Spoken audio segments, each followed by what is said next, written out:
And so what's happening is that in this week's Torah portion, Emor, we get a classic example of why the book of Leviticus, Vayikra, is also called the Torah of the priests.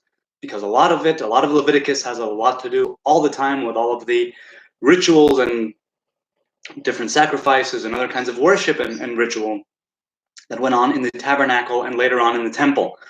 This week's Torah portion starts off with different rules having to do with the purity, the cleanliness, the ritual cleanliness of the priests and the extra cleanliness of the high priest. The high priest, much like a Nazarite, does not cannot be defiled by a dead body.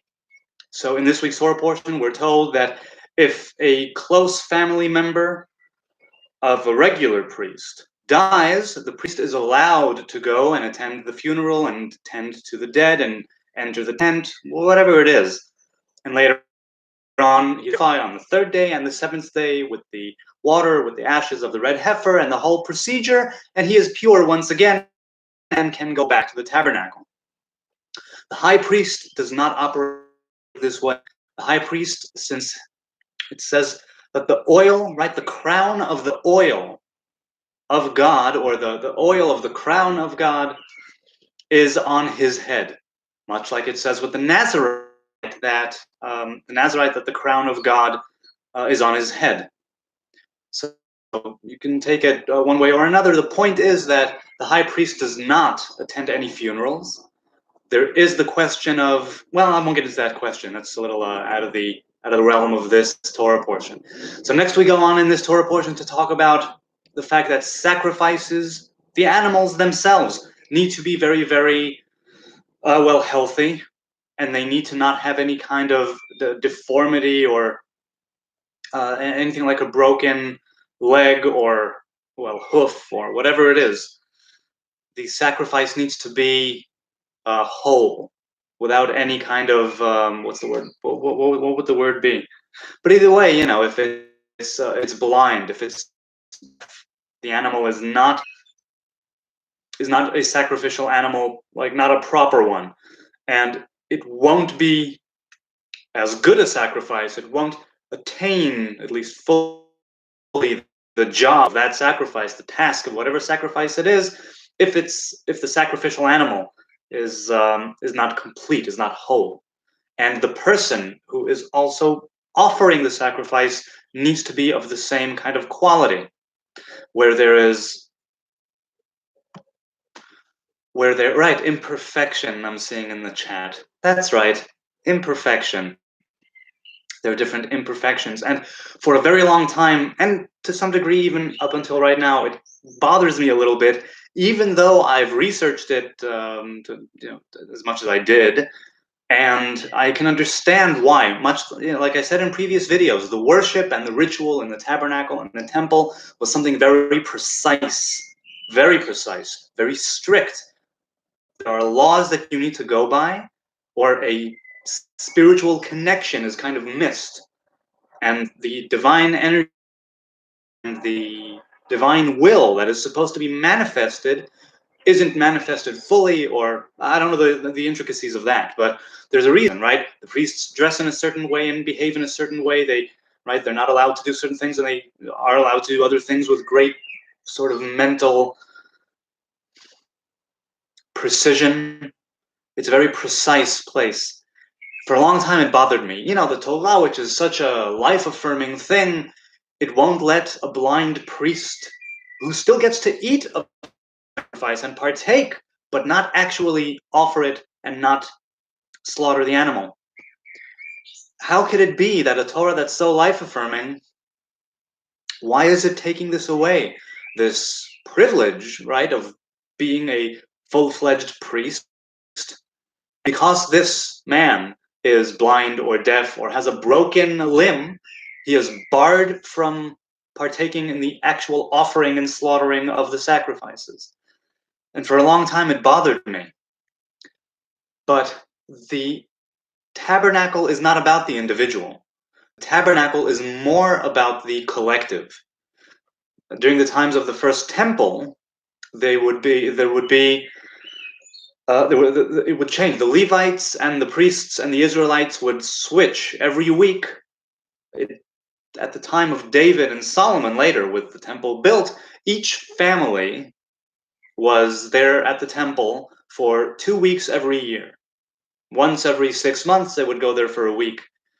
And so it's about the collective. What is being done in the tabernacle, what is being done in the temple, is being done by, let's say, a handful of people. Certainly, when it was just Aaron and his brother and his sons.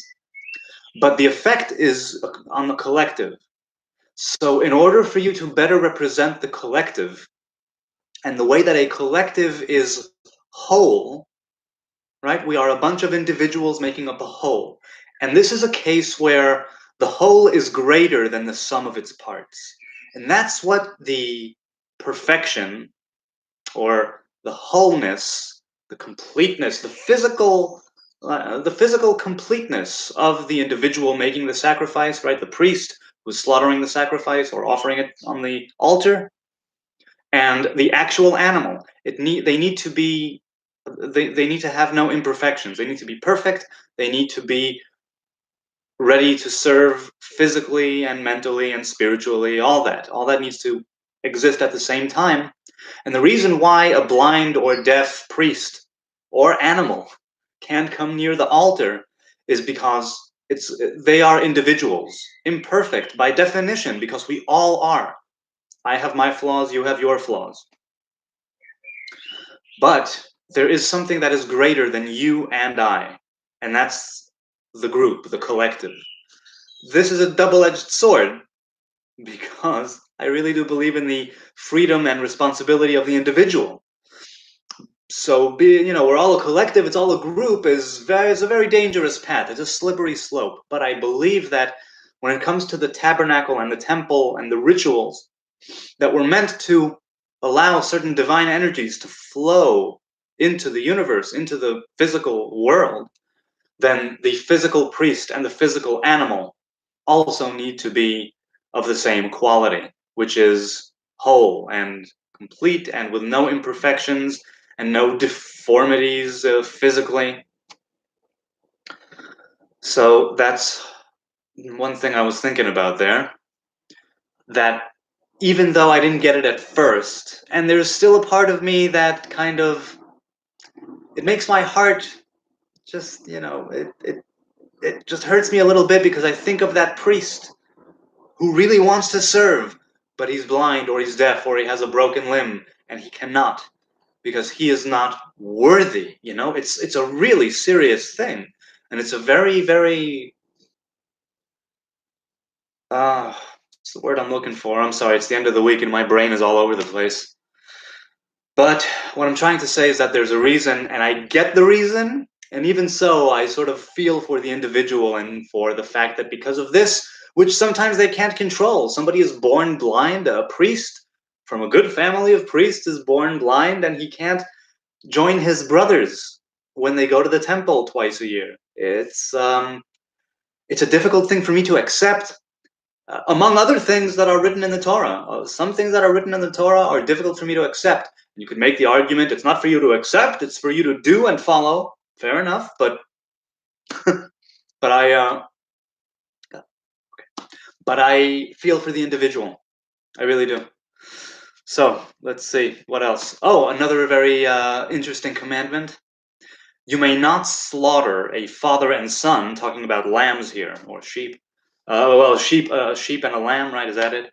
You are not allowed. We are not allowed to slaughter father and son in the same day.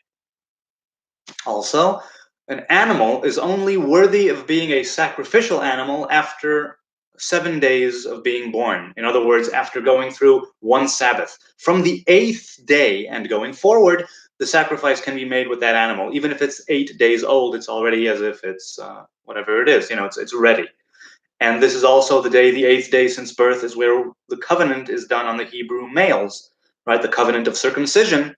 And it's the same idea. The reason why it's 8 days, among other things, right, is so the newborn goes through a Sabbath, experiences a Shabbat. There's a lot of many wonderful spiritual teachings having to do with the number 8 and with the number 8 and covenants, the number 8 and sacrifice. There's a lot there, and I won't get into it right now because I'm sort of sweeping, doing a quick sweep of the Torah portion. Let's see, anything else there that? All right, okay. Well, let's not go there. I want to do something else. Right. So after the second temple was destroyed, instead of sacrifices, we had a prayer book, which over time became larger, and other different prayers and hymns, right, being incorporated into the daily prayers of the Jews. So 3 times a day, in accordance with 3 different sacrifices that went on in the temple. In the prayers for the Sabbath, there is no mention of what is mentioned here at the end of this Torah portion, which are the 12 loaves of bread that would be baked, that would be offered by the priests on the Sabbath on the table that was that was inside of the tabernacle and later in the temple. In fact, in the temple, I think they had 6 or 12. I think 12. I don't recall precisely. So they would bake bread and they would put it on the Sabbath. They would put it there. Later on, the priests would eat it. And the midrash bread in any, I think, of the mainstream shop, I think I'd like to write something having to do with it, because it irks me that I prayed out of a prayer book for many years. I don't do it nowadays, but I did for many years, and I really want to write a prayer that would incorporate those 12 loaves of bread. The idea of serving food in the house of God, where there's usually just the menorah, right, the 7 candle lamp, and there's the golden altar for incense. Inside, deeper, there's the Ark of the Covenant, but I don't think there's any other food. And there's bread there. There's bread inside of the tabernacle. There was bread inside of the temple that would be consumed by the priests.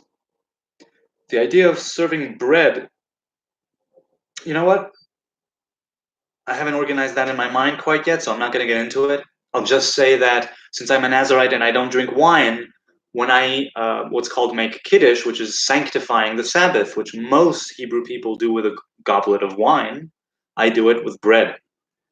And people who don't have wine do it with bread, regardless of their status, Nazarite or not. And I've gotten used to sanctifying days and holidays with bread, right, and the Sabbath. So even more so now than before, I'd want to write a prayer or a hymn, something to do with those 12 loaves of bread that would be offered. There's something about it that really speaks to me, and I haven't pinpointed it, but when I do, I'll start writing it. Yeah, something short, maybe even just a poem. Wow, what a week it's been with the Day of Remembrance and Independence Day, and the remembrance of the dead and the Day of Liberation. It's been quite an emotional week. So let's have a wonderful weekend full of blessings, full of happiness, joy, rest, relaxation, encouragement, and wonderful things for you, for me, for everyone. Shabbat Shalom.